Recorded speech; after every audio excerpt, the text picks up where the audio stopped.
You're watching BLACKTREE on TV. This is Rami. In Arabic, he's what is called Dunyawi. Lost in this world, Rami has been searching for something, trying to find the meaning of life. He is in debt. You owe Zainab $100,000. It's not just about the money. He is in spiritual debt. You're in spiritual debt. You're asking for money. Like, if it's spiritual, then could we just not charge so much? He's not sure what he believes. Do you believe in God? He's having a crisis of faith. I'm just trying to do something to help my family. His family's searching too, trying to find their place in a world changing around them. Caught between who they want to be and who they really are. Maybe you would come to therapy. Therapy. دي مجنونة ولا إيه؟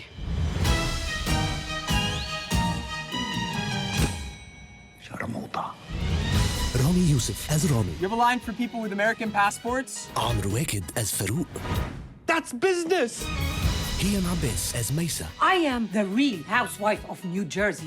May Qalamawi as Dina. I don't do Muslim dating apps. Laith Nakli as Uncle Nasim. Are you not a Democrat? I'm not a Democrat. You kids, you can be 6 different genders, but you have to fit into the Democrat. I'm politically fluid.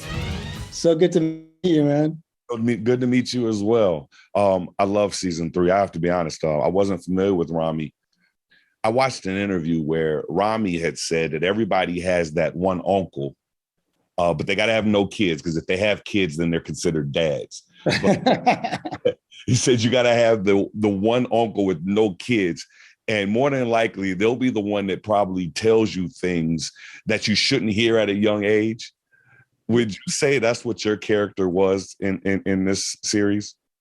Oh, yeah, absolutely. And I was just talking about that. Like, I think, like, every family has an uncle or a cousin or someone like exactly like me. It doesn't matter what religion, what background, they like that. They're just blunt. They say things. I had an uncle like that. I mean, when I was 12 years old, I moved to Syria from England, and I was barely speaking Arabic, and my uncle was in his 50s, not married, and he was talking about jokes. I mean, the like dirty jokes are like as if talking about sex, talking about things that he should not be talking about in front of a kid with such ease, and he just spoke his mind. He was like that. So,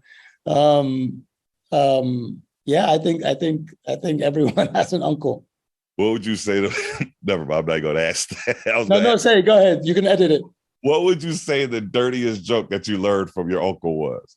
Oh my! Well, the first thing he was telling me a joke, and he was like, and then he explained it. He was talking about this joke, and this joke ended with jizzing all over the wall. And then I'm like, what is that? And then he had to explain to me what that was. And I was like 12 or 13 years old. Oh, and that was the thing. Yeah. So you mentioned Syria. I understand you was a former bodybuilder before you were acting and went to bodybuilding. But during your bodybuilding phase, you were labeled, you won Mr. Syria. You want to tell me about that? Yeah. You want to talk about that? Or Sure.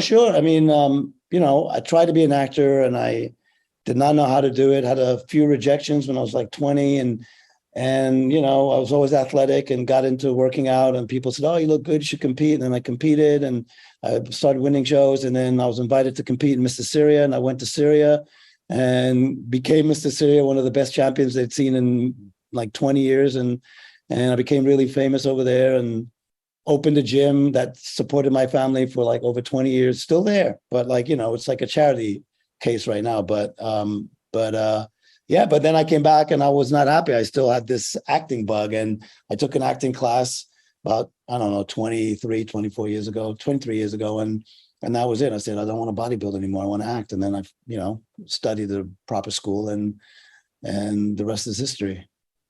Nice. Now, your character,